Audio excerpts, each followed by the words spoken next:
like everyone does. So yeah, thanks again for the invite. It's great to be here and give ChaiTime. PhoreMost, many of you may know us as a company. We've been around quite some time, long enough that drugging the undruggable is our trademark. So that gives you a sense of how long we must have been around for by now. This is the team. We've got a terrific group of scientists and very supportive investors and board. Every round we should be on, mate. So yeah, that is a glaring commission, but I have my special thank you to the end. We have partnerships with Roche and varying active partnerships focused on target identification using our legacy mini-protein engineering-based technology to find novel druggable pockets. But as a company, over the last 4 to 5 years, we have very much dedicated ourselves to the field of targeted protein degradation.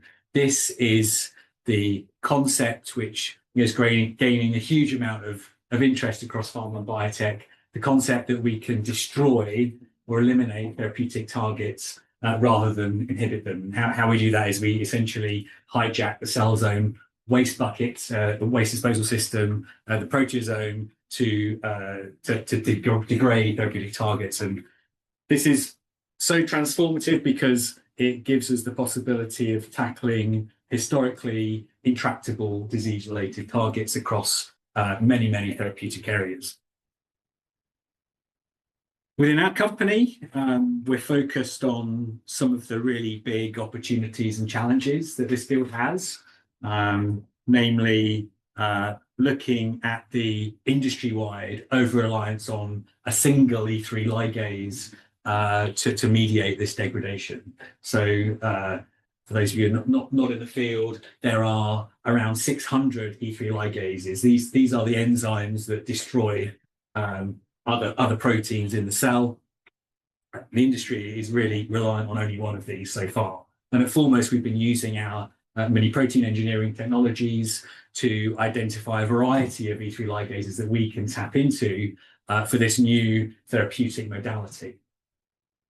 Another bit of complexity, but I need to say there are 2 flavors of degraders that pharma is working on. The first being what's known as PROTACs. So these are quite large small molecules which involve a binder to an E3 ligase, a linker, and a binder to a therapeutic target. And the beauty of these drugs is that you can plug and play your target side and stamp out different assets.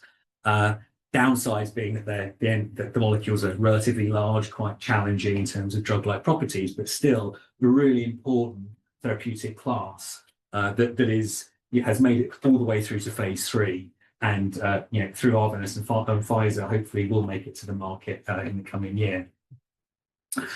The other flavour of degraders are what's known as molecular glues, and anyone who follows deal space in pharma and biotech will have seen a raft of molecular glue deals over the last couple of years. There's a huge amount of excitement in the space. Glues are essentially the ligase binder alone, but with some small additions that can subtly recruit specific therapeutic targets. And those subtle changes rely on quite subtle pocket recruitment on target proteins, and are quite hard to define in terms of making a glue to different targets. But fundamentally, if you can have a glue against a target for degradation, you'll want a glue because it has inherently better drug-like properties. So on the glue space, we have been adapting our platform to enable this point. How can we rationalize glue design around specific therapeutic targets? And I think we've made some really tremendous progress over the last year. So corporately, as a company, we are very much focused on this attractive first-in-class next-generation degrader space using our proprietary target finding technologies. We're progressing a pipeline of differentiated assets and aiming to reach development candidate this year, alongside extending our high-value partnerships into the TPD space. And watch this space over the coming months. Pipeline, some of the pipeline looks like this. Outside of the degradation space, I should give a shout out to Sentinel Oncology. We have a really exciting phase 1 ready asset that we share with Sentinel, which is an allosteric PLK program. We have some stunning efficacy, so I should point you in the direction of Bob Boyle at Sentinel to hear about that. But within PhoreMost, our wholly owned pipeline is as follows. We have been working in the novel ligase space for quite some time now, and we have proprietary chemistry against 3 distinct novel ligases. And these all give us potential PROTAC or glue platforms that we can exploit, and we certainly are across a range of targets. We have some very nice in vivo proof of concept data over 2 programs, our ligase X BRD4 program and our ligase Y TIC program. We have a very exciting HPV-driven approach with ZER1, which I do not have time to talk about. And we are seeking to populate our future pipeline with molecular glue therapeutics based off of our emerging glue seeker technology. And hopefully, if there's time, which I probably I'll run out of, but we'll see where I can get to. What I'd like to do is give you a flavour of what we're doing in terms of our glue seeker technology and how we're looking to discover new molecular glues. And if I'm not cut off, I'd like to tell you about our ligase X BRD4 program, which we're particularly excited about. Hopefully, this should have a nice animation, but it's not working. Never mind. I can tell you. I can tell you what it should be doing. So I spoke a little bit about molecular glues already. Massive problem being how can we make molecular glues to specific therapeutic targets? Now, what is the industry doing? It's typically making chemical libraries based on cereble or other ligases, small iterations of these molecules, or computational companies are seeking to identify protein-protein interactions between a ligase and a target and try and make a glue, but without any sense of whether that will really relate to degradation or not. At PhoreMost, we have a rich history of mini-protein engineering, and what we've been doing over the last few years is adapting this expertise towards glue design. And our approach is making massively large libraries of loop sequences within strategic areas on specific E3 ligases. What we're looking to do is remodel the surface of an E3 ligase so that it may subtly change its repertoire of targets that it will naturally degrade. Obviously quite a challenging concept. We're able, using our technology, to insert hundreds of thousands of little loop sequences, 3, 4, 5 amino acids into those areas. And we can report and screen on specific therapeutic targets and their abundance. And we can seek to find changes on those ligase surfaces that induce the degradation of specific targets. The concept is if we can really identify a loop sequence that now recruits a particular protein, we can then use that information to design new small molecule glues. Is this completely wacky? I see some puzzle faces.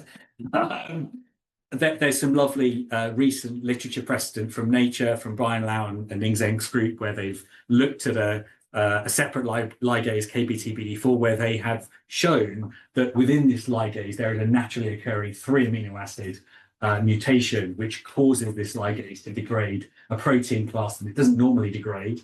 And they have also done some beautiful work showing that there is actually a molecular glue that sits right on that loop sequence. So it's a really beautiful demonstration of the concept that we're looking to explode with our glue seeker technology.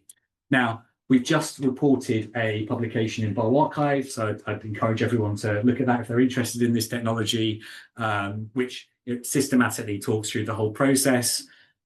Again, I don't have time to go into everything, but we have deployed the technology over multiple targets, and we've gone completely end to end on a target called GSPT1, whereby we've identified, again, short loop sequences that drive cereblon to engage and bind GSPT1 where it wouldn't normally bind. Indeed, and degrade that target. So we're reporting out on the abundance of the protein. We can use the loop information to design pharmacophoric models from which, again, I'm missing an animation, but we have been able to engage virtual screening approaches to come up with small molecule candidates and show that indeed these can promote ternary complex. So they're now acting like a glue. We don't know if they're a productive glue or not, but indeed we have gone all the way and shown that these molecules are active in cells that now degrading GSPT1.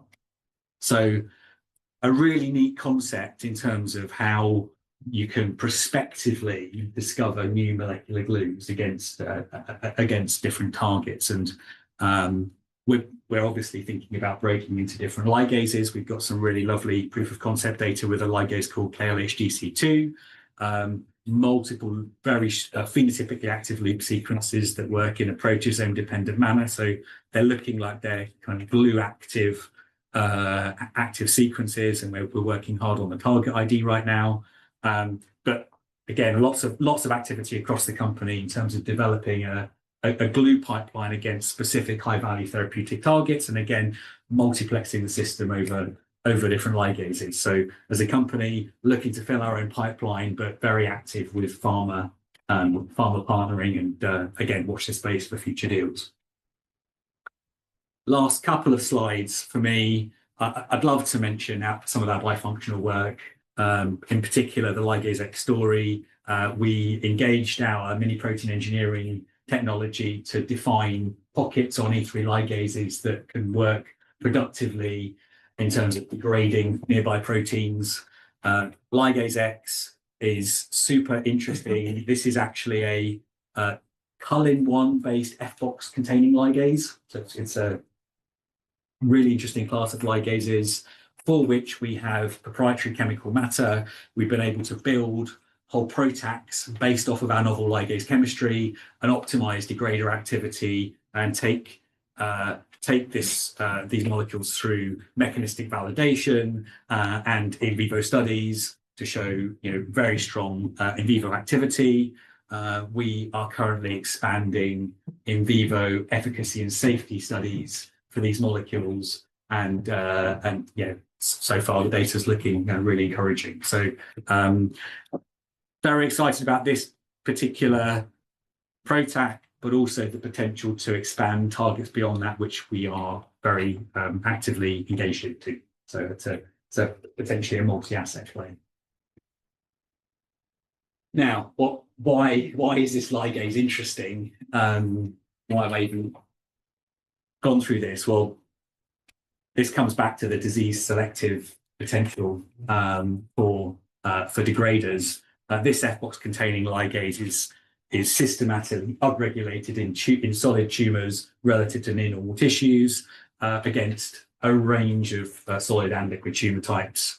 The ligase is also pretty absent in neutrophils and platelets, and these are often sources of heme tox that you'll see with degrader programs. So we're very excited about the expression profile of this ligase in potentially resulting in safety benefits and hopefully improved efficacy for new therapeutics. With that, I would love to point you in the direction of our new Glue Seeker manuscript that we released this week.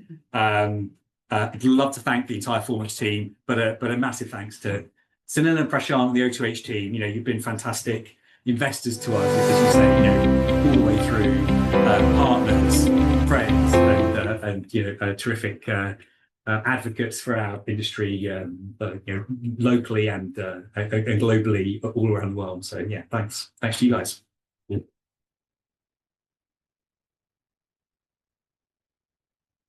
When Chris founded it, we came at the beginning. The biotech is a long journey, and we've been in this together for a long time. But it's like we have the ear of pharma, and we know what PhoreMost is doing is absolutely what pharma are looking for. It takes time to build a platform, at this level on the kind of funding they have. This is from the US, and have a lot more money and been done a lot faster. But it has taken time, but they've developed something that is really, I think, quite on the international stage, is right up there in terms of the space. And we all know, if you're in the biotech space, you know how attractive and the valuation that new companies are going for. So if this concept of transcribed through, this is why we've kind of selected this as one of our companies in the growth fund. So thanks Neil for that. Just wondering what are the characteristics you're looking for in your alternatives to cereblon, or what's a better degrader partner? That's a multi-layered question. So we're certainly really interested in the disease selective degradation. So interesting expression profiles being one. Gene essentiality is interesting with respect to resistance mechanisms that are known to rise with cereblon. General safety benefits, exploring other ligases, that is a question that kind of comes late down the line. But there are certain tox patterns that are common to cereblon that other ligases may not lend themselves to. And then I think you come to much more pragmatic type questions around what do the small molecules look like, because one of the massive benefits of cereblon is that it's a lovely small molecule. So if you can have other tap into other ligases with really attractive drug-like matter, then that is that's really attractive. But certainly tapping into ligases that can be equally as promiscuous as cereblon in terms of being able to degrade a range of targets is a massive industry question, and something that industry hasn't quite got the handle on yet. I don't think EC2 has been flagged as a potential next one, but I'm not sure it quite is yet. I think there's still probably more mileage to go in cereblon as well in different directions. And without small molecule glues, we are tapping into a novel site on cereblon that's non-IMID, and I think that could be interesting as well. Were you looking at HDAC degradation as well, or were any your short list of targets? People are approaching us with those classes of enzymes for potential collaboration. So yeah, it's an interesting class for sure. So thanks, Neil. Really nice to see that. You were just mentioning you're going to progress some of your programs to DC this year. Yes. What is it that you're doing with these molecules? Are you trying to fix some particular properties, or how far are you from DC? Exactly that. I mean, we've made, beyond the slides I've shown here, we've made massive leaps in terms of degrader potencies, getting to near cereblon-like potencies with some of our molecules. The hurdles remaining are a fine-tuning drug-like property, I would say. So this